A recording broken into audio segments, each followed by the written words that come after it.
Buenas a todos, bienvenidos una vez más a una nueva edición de Eurasia 1945. Soy Rubén y hoy, 10 de febrero de 2023, vamos a hacer un programa muy especial ya que se cumplen 80 años de uno de los episodios más emblemáticos de la historia militar de España y me refiero a la batalla de Krasny Bor, acaecida en la Segunda Guerra Mundial el 10 de febrero de 1943.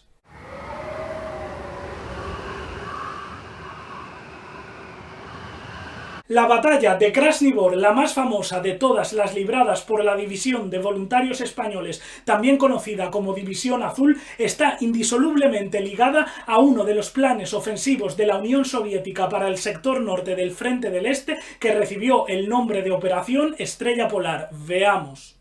La Operación Estrella Polar fue un plan elaborado por el general Georgi Zhukov a inicios de 1943, quien, animado tras su reciente triunfo en la batalla de Stalingrado, donde había proporcionado un demoledor golpe al Grupo de Ejércitos Sur, buscó hacer algo parecido con el Grupo de Ejércitos Norte, por aquel entonces dividido en el 18 Ejército que sitiaba Leningrado y buscaba conectarse con el ejército finlandés, así como en el 16 Ejército que protegía su flanco sur entre el río Volkhov y el lago Ilmen. La idea era golpear con el frente de Leningrado al 18 Ejército alemán en el sector de Krasny Bor, el único que comunicaba Moscú con Leningrado a través de una carretera y una línea férrea, para rodear a la cuarta división SS de policía a su izquierda y enlazar con las vanguardias de una segunda ofensiva lanzada por el frente del Volkhov y el frente noroeste, lo que no solo dejaría rodeadas a numerosas fuerzas enemigas, sino que se podría levantar el cerco a Leningrado, alejar a los alemanes de su aliada Finlandia y empujar en medio del desorden al Grupo de Ejércitos Norte hacia la frontera con Estonia.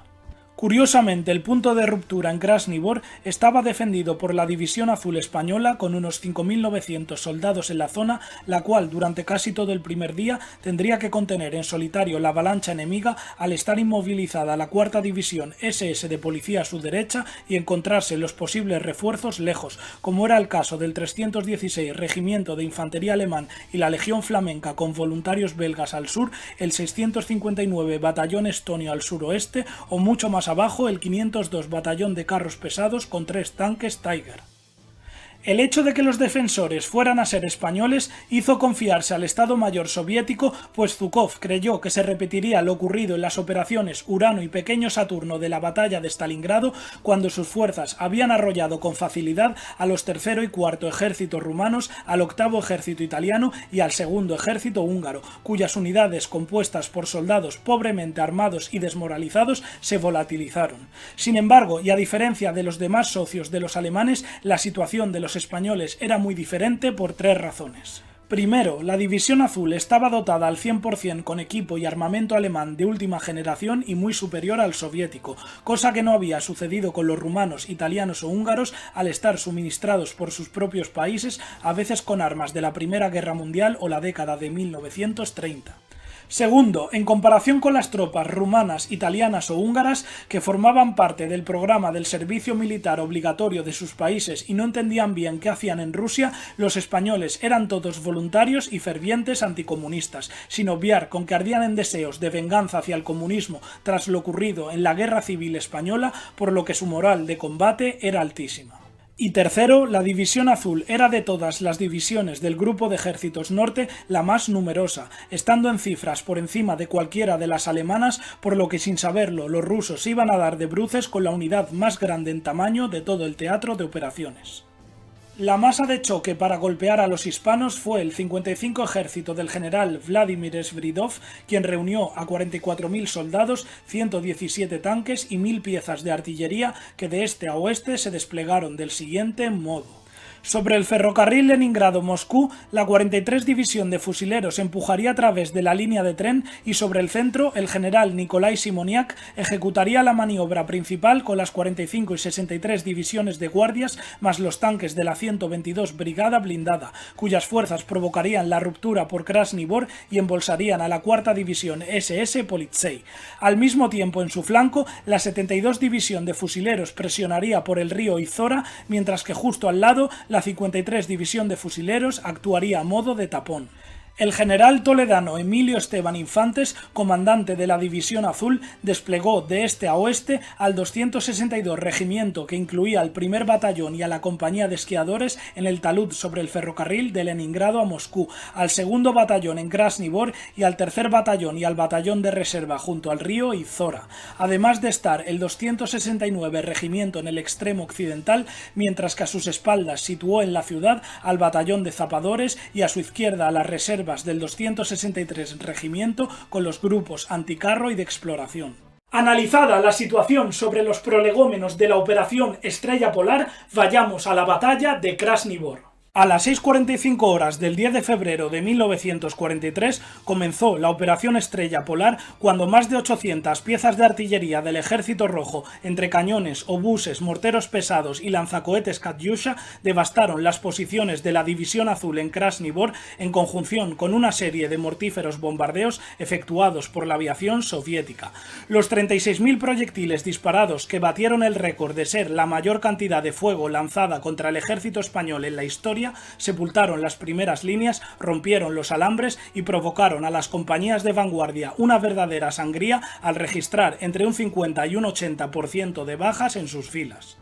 Finalizado el bombardeo a las 8:45 horas, empezó la batalla de Krasny Bor al avanzar más de 33.000 soldados y 50 tanques del 55 ejército soviético sobre un campo repleto de cráteres y convertido en un barrizal, donde la tierra removida se había mezclado con la nieve derretida a causa de las detonaciones, haciendo impracticable el entorno para unos carros que quedaron clavados y unas tropas que hundieron sus botas en el lodo.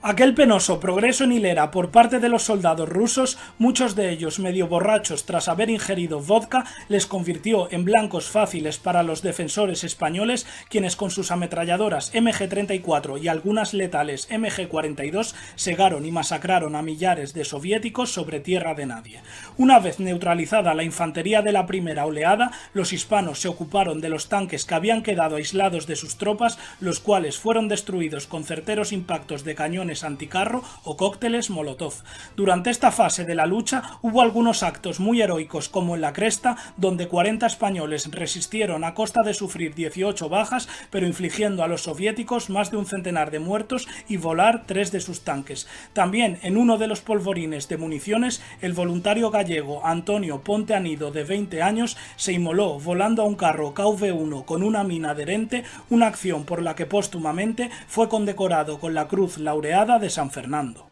Al final, los soviéticos rompieron las líneas en algunos puntos y volatilizaron al 2º batallón en el centro, así como también más tarde al batallón de reserva algo más al oeste. No obstante, fracasaron a la hora de desalojar a una compañía sobre el talud del ferrocarril Moscú-Leningrado, aunque en este último hicieron prisionero a su capitán Teodoro Palacios. A pesar de que la ofensiva soviética estaba casi frenada, el general de la División Azul, Emilio Esteban Infantes, desconocedor de la situación tras haber sido voladas todas las centrales telefónicas y cortadas sus comunicaciones, ordenó retroceder a sus hombres a entre 3 y 4 kilómetros hacia abajo sobre una segunda línea fortificada que partía desde el sur de Krasny Bor hasta el cuartel general de la unidad en Raikolovo.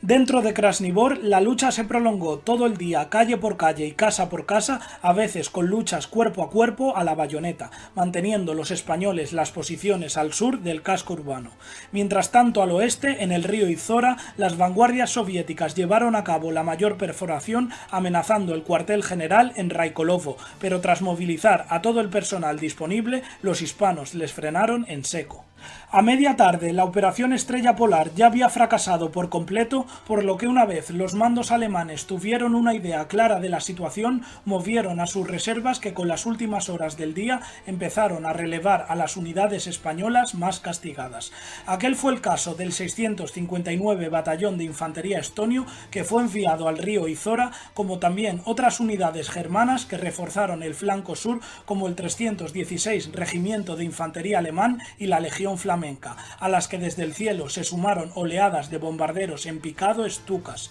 De hecho, al caer la noche, las fuerzas del eje se permitieron atacar contra la orilla occidental, aunque a las pocas horas el asalto fue desbaratado por los rusos. Al día siguiente, el 11 de febrero, el estancamiento soviético en Krasni Bor era total, salvo por la excepción de la zona de separación entre los españoles y la cuarta división SS de policía, por donde se colaron los últimos 50 tanques rusos. Afortunadamente, como flanquear las defensas de la División Azul era imposible tras el desgaste sufrido, los blindados avanzaron en línea recta para caer en una trampa y darse de bruces con el 502 Batallón de Carros Pesados, que poseía a los únicos 3 Tiger del Grupo de Ejércitos Norte, por lo que, como era de esperar, ante un blindaje frontal impenetrable, los tanques soviéticos fueron volados uno a uno. A pesar de que la presión rusa continuó en menor medida otros 2 días más contra la División Azul, el 13 de febrero el Estado Mayor soviético comprendió que había sido derrotado y canceló la operación Estrella Polar. Al terminar la batalla de Krasni Bor, los soviéticos habían sufrido más de 11.000 bajas, aproximadamente un tercio de la fuerza atacante, además de haber perdido un centenar de tanques.